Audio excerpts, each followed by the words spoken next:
Yes guys, welcome back to another video. Welcome to the George Benson Football Channel for more Chelsea news. There's lots of updates to talk about. We started in the earlier video today talking about Felix, Nkunku and Mount. If you want to watch that video, link in the description. And in this one, we're going to be talking more about central midfielders because we know this summer it is one of the key positions that Chelsea need to invest in. We want a defence-minded number 6, a Manuel Ugarte of Sporting Lisbon, 22 years old, but what a player he is the man that we are talking about the most at the moment. Chelsea and PSG are battling. We're like two bloody reindeers with our horns locked together. However, Ugarte wants the Premier League. Chelsea have offered a very nice proposal. He wants to move to Chelsea, but Sporting Lisbon are the ones to make the decision. There's a release clause, but because Chelsea are offering it in instalments, it is no longer as simple as unlock the release clause, Ugarte signs the deal, everyone's a winner. We're going to talk Ugarte. We're going to talk Moises Caicedo and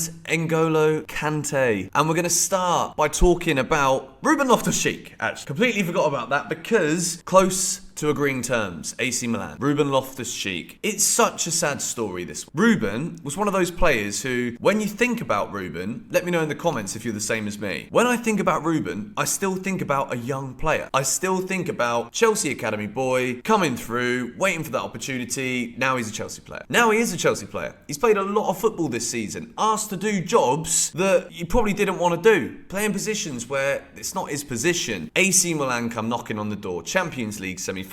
Ruben, one of those players who, again, Chelsea pure profit from a sale. We need to sell players. We need to narrow the squad down. For me, I just think it's sad. It's sad for all of the reasons aforementioned. Ruben Loftus-Cheek, in my head, is one of those players who, when we talk about disconnects between Chelsea, the club feeling like it's gone further away from the fans, all this stuff. Ruben's one of those players that you look at and it's like, okay, Chelsea. You get it. You know what I mean? Like, we use the term proper Chelsea. It's kind of been diluted quite a lot and it's antagonistic now to some people. But Ruben's proper Chelsea. He's always wanted to fight for his place. And if it wasn't for a ridiculous friendly in the USA in 2019, I say it every time, but the facts are that friendly doesn't exist, Ruben doesn't play and roll his leg, then he is probably on course to become a significantly more dominant midfielder for Chelsea Football Club and England and the Premier League than having to recover from that injury and never quite being at the same level again. So with Ruben, it's a sentimental sadness, but overall from a footballing sense, I think the move is probably good for all parties. If Chelsea are going to be doing a midfield revamp, then we need to get rid of numbers, and I wish Ruben the best of luck if this move to AC Milan goes through. Another sentimental player exit that I don't think I'm ready for is N'Golo Kante. N'Golo Kante's contract extension, not done yet. Of course, this has been an ongoing story now for about a year. Talks were very advanced in the last months, but now the situation is unclear again. I don't know why we're saying now. I think the situation's always been bloody unclear. More contacts will take place. Parties will talk in order to decide. There are more clubs keen on Kante on a free, including Saudi Arabia. Now, I don't know if you've seen, right? The Saudis are offering Karim Benzema 345 million euros for 2 years. Absolute absurd sums of money. I don't know if this is true, but I've read somewhere that this was the Saudi government offering him the freedom to choose his club. I think this could be a load of rubbish, but there's serious money to be made for a footballer right now in Saudi Arabia. But if there's one footballer in this world who has more money than most, but doesn't care about any of it because he drives a 10-year-old Mini, doesn't go clothes shopping for himself, and just quite frankly doesn't care about the luxuries that the majority of modern day professionals do, N'Golo Kante is that player. N'Golo Kante has made it so clear over the course of time that he absolutely loves life at Chelsea. He's a Premier League winner at the club, Champions League winner at the club, Europa League winner at the club. He's won everything nearly there is to win, apart from the Carabao Cup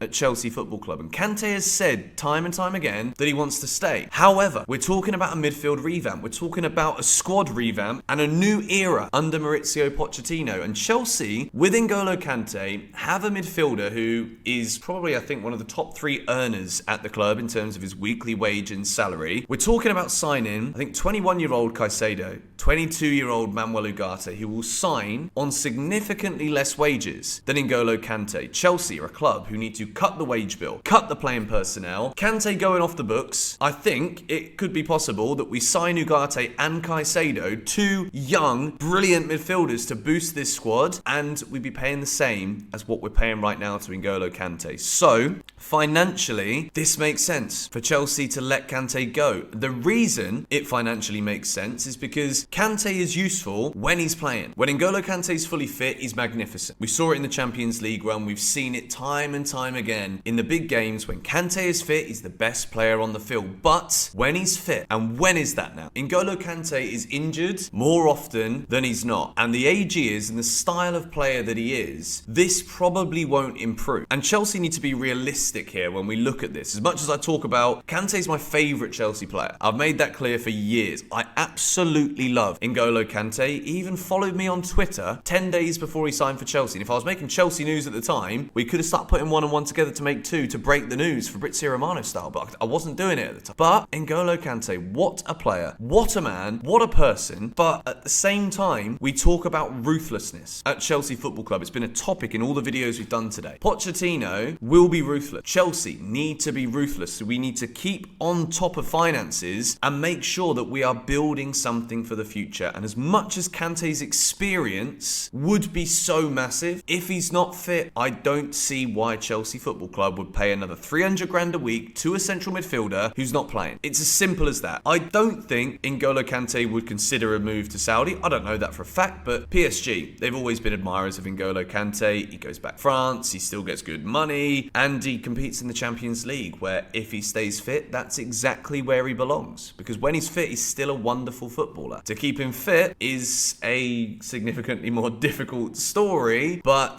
N'Golo Kante at the moment looks as though he's leaving Chelsea Football Club. Another player who is leaving Chelsea this summer, not really a surprise to anybody, Dennis Zakaria. The loan move didn't work out. There were a couple of good games in there, but opportunities few and far between. Then he got injured, I think it was at Brentford, and then we never saw him again. Dennis Zakaria's loan, it's been a telling story for the last two seasons that Chelsea have had two players come on loan who are good players, Saul Niguez, Dennis Zakaria. They both come on loan, both had dreadful loan moves, and now finally, after this, seeing Kante leave, Ruben going as well, Chelsea are finally in a position where it's like, okay, midfield rebuild is needed, Jorginho's out the door, we need to go out there and revolutionise the future of Chelsea's midfield. So, enter the room, Moises Caicedo of Brighton. De Zerbi has said he expects McAllister and Caicedo to leave. McAllister looks as though he's on his way to Liverpool. Chelsea links, but Liverpool look like they're the favourites. De Zerbi, what a guy he is, by the way. He stopped Caicedo leaving Brighton in January. Probably wasn't him, it might have just been the club collectively saying, if the offer isn't this, you're not going to go. And then I think Caicedo would have been happy that he didn't leave in January, especially if he went to Chelsea. And if he'd gone to Arsenal, he'd have probably finished second as well. But De Zerbi is aware and is ready to lose Caicedo this summer. Chelsea are interested. I've watched a lot of Caicedo because Brighton, I'm not going to say became my second team, but became the team that I would watch that weren't Chelsea if I had a choice of watching teams. Caicedo is a phenomenal footballer. And I think when it comes to replacing N'Golo Kante, Manu Ugarte and Moises Caicedo would be two massive signings for Chelsea this summer. The rumours are there are three clubs fighting for Caicedo. I can imagine Liverpool and Arsenal, maybe Man United are going to be the other ones. All the top clubs will be after this guy. Phenomenal footballer. And Manu Ugarte is another player who Chelsea are very close to, from what we're led to believe. The talks are ongoing, and it's between Chelsea and Paris Saint-Germain. And I think what we see with Ugarte, if he wants to go to Chelsea, which at the moment we're led to believe, Manuel Ugarte wants to sign for Chelsea over Paris Saint-Germain. He sees the Premier League as a step up. It's a higher quality of football. No European football next season, but Chelsea are looking to get back there and to get back competing. There are rumours going around that David Datro Fofana was offered to Sporting Lisbon on loan as part of the deal, but Fabrizio Romano has said this isn't true. Chelsea want to pay for Ugarte in instalments. It's a 60 million euro release clause, but Chelsea don't want to just give all that money up front, which again makes sense considering the way that we've got to conduct business this summer is we've got to sell players to bring players in. We need to bring in a striker. That's not going to come cheap either. I'm going to talk about that in another video soon, but I'll let you guys know this. Chelsea, if we do lose Kante and Ruben Loftus-Cheek this summer, Zakaria's gone as well, signing Moises Caicedo and Manu Ugarte would be absolutely fantastic. And if, when we look there, there's 3 potential midfielders there that could be leaving the club, and that is not even talking about Mason Mount right now. Lewis Hall playing in his favoured role. Reece James potentially fitting in to the midfield next season because Malo Gusto's coming through the door. You see how this is going? We're starting to cut this squad down, and all of these rumours of players joining, as long as we do manage to sell some of the players that desperately need to be sold, then I think things are going to start looking very positive very quickly. So without getting carried away, it's not even the 1st of June yet. Pochettino don't bloody start his job for another month, but I'm getting excited about it. Not quietly either, because I'm talking about it right now to you lot on a video. Link in the top of the description to my Telegram if you're not yet following. Links down below. Subscribe to GBFC if you are new, and hit the like button if you enjoyed this video. 2,500 likes, I'll be a very happy man. Come on, you Blues.